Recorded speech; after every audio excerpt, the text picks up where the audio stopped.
आज आपको पता चल गया होगा कि यहाँ कितने धमाके होने वाले हैं, कितने ठहाके होने वाले हैं और आज आप तालियां बजाते बजाते थक जाएंगे। तो चलिए मैं सबसे पहले उन्हें बुला लेता हूँ जिनके बाद में आने की कोई गारंटी नहीं है। आलसी आदमी है। हाँ। आए ना आए। मैं उस महान प्रातः स्मरणीय महान आलसी को बुलाना चाहता हूँ जिनका नाम है राजेंद्र मालवीय आलसी। आइए।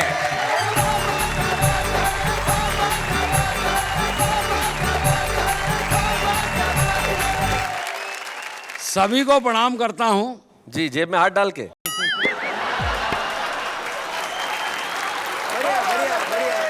आप सब में और मुझ में फर्क ये है कि आप सब कल्पना भी करते हैं। मैं आलसी आदमी हूं, मैं कल्पना ही करता हूं। क्या बात है भाई, क्या वाह वाह वाह वाह। बहुत बढ़िया। मैं तो रेलवे में नौकरी करता हूं। वो तो आलस से ही पता चलता है। और कोई विभाग आपके लिए हो भी नहीं सकता था। बताइए साहब, हमारी रेल यहाँ से वहाँ पहुँचा देती है, साहब बोल रहे हैं बोलो हो ही नहीं सकता। हाँ, पहुँचा देती है रेल से। मैं तो एक बार आया इटारसी एक कार्यक्रम में, मुझे याद है, जिस रेल से आया और 7 बजे की ट्रेन 7 बजे पहुँच गई और लोग मालाएं लेके तैयार, पहली बार टाइम पे आई है। गार्ड के पास पहुंचे, गार्ड ने कहा माफ करो, शर्मिंदा मत करो, ये तो कल की थी जो आज आई है। 24 घंटे बाद। मैं तो रेलवे में नौकरी करता, रिजर्वेशन काउंटर पे बैठता हूँ। एक 100 साल का आइटम आया। बोले 7 सितंबर 2017 मेरा रिजर्वेशन कर दो। अच्छा। मैंने कहा काका कहाँ जाओगे? बोले शादी की गोल्डन जुबली है, हरिद्वार जाना है। और मैंने कहा 17 तक टिके रहोगे? और बोले टिके रहे तो ठीक, नहीं तो हरिद्वार तो जाना ही है। वाह वाह राजेंद्र, वाह क्या बात है भाई, क्या गए गुरु। इसलिए अपन कह देते हैं कि अपन विश्व के सबसे बड़े आलसी हैं और काम के नाम पर कुछ करते ही नहीं हैं। यहाँ तो अपन आ भी गए, कई जगह जा ही नहीं पाते।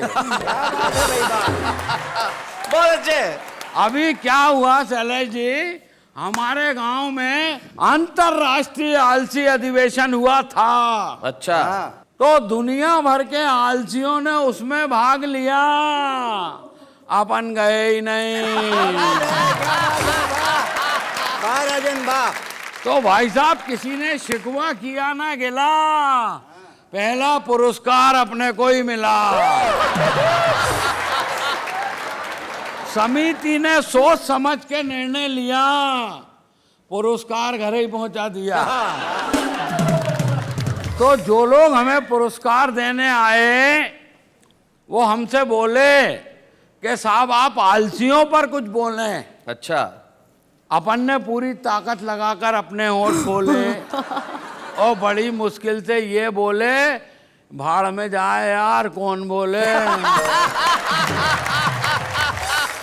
वाह वाह वाह वाह वाह। बड़ा अजीब मामला निकल कर क्या आता शैलेश जी। अब आप तो बार बार मेरे को फोन कर करके बोले वो राजेंद्र मालवीय आ गए। कहा, मैंने कहा आ गया। बोलो खाने में क्या भिजवाएं? मैंने कहा 2 लीटर दूध भिजवा दो। बोले दूध क्यों? मैंने कहा क्या है कि उसको चबाना नहीं पड़ता। बहुत अच्छे यार कौन चबाए? एक बार तो नाई की दुकान पर गया दुबे जी। हाँ। अपनी आदत के हिसाब से बैठ गया। मैंने कहा यार तू दाढ़ी बना दे। नाई बोला साहब सर तो ऊपर करो। मैंने कहा तू बाल ही काट दे। अलग अलग तरह की बात है। एक बार फांसी हो गई। किसको? तुमको? कल्पना में। जज साहब बोले मालवीय जी जाते जाते कोई आखिरी शौक फरमाएंगे? मैंने कहा यस सर, कुंभ के मेले में नहाएंगे। क्या बात है, क्या बात है वाह। जज साहब बोले यार कुंभ का मेला तो 12 साल के बाद आएगा, इसलिए आपकी फरमाइश हमको बहुत खलती है। मैंने कहा आराम से आने दो, अपने को भी कौन सी जल्दी है। बढ़िया बढ़िया। एक बार तबीयत गड़बड़ हो गई सपने में। सपने में? मेरा जो कुछ भी होता सपने में ही होता। आलसी। तबीयत गड़बड़ हो गई सपने में, डॉक्टर के पास गया। डॉक्टर ने नाड़ी वाड़ी टटोली। बोले कोई ज़्यादा घबराने की बात नहीं है, थोड़ी सी काली मिर्च, थोड़ी सी लौंग, थोड़ी सी अजवान, थोड़ी सी तुलसी की पत्ती, इसको रात भर पानी में भिगाओ, दिन भर सुखाओ। दूसरे दिन चूरन बनाओ, तीसरे दिन खाली पेट खाओ, चौथे दिन ठीक हो जाओगे बच्चा। मैंने कहा वैद्य जी इतना काम करने से तो मर जाना ही अच्छा।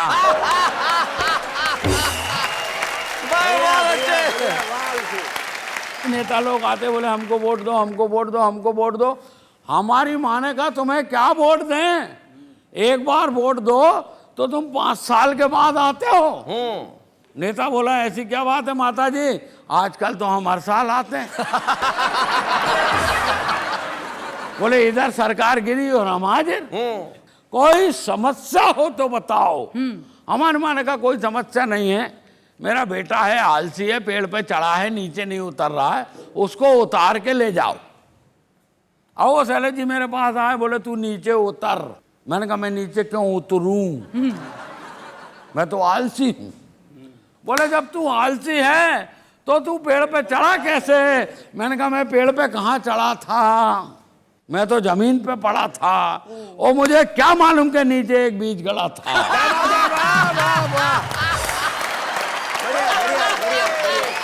बढ़िया। पूरे देश के लोग अखबार पढ़ते हैं, सुनते हैं, समझते हैं। अखबार में एक समाचार आया, आपराधिक मानसिकता के नेता अब चुनाव नहीं लड़ सकेंगे। तो 2 नेता बैठ के आपस में बात कर रहे थे, यार क्या जमाना आ गया है, अब शरीफ आदमी चुनाव लड़ेंगे। क्या बात है, वाह वाह वाह वाह, बहुत अच्छे। तो दूसरा नेता बोला तू क्यों घबराता है, शरीफ आदमी सिर्फ चुनाव लड़ेंगे, जीतेंगे थोड़ी। क्या बात है, वाह वाह वाह वाह, सही बहुत बात अच्छे। है। चुनाव हारकर वापस घर जाएंगे रोते रोते। अरे बेवकूफ, अगर आजादी के बाद केवल शरीफ आदमी ही चुनाव जीतते तो आज देश के हालात ऐसे नहीं होते। क्या बात है, वाह वाह वाह वाह, बहुत बढ़िया।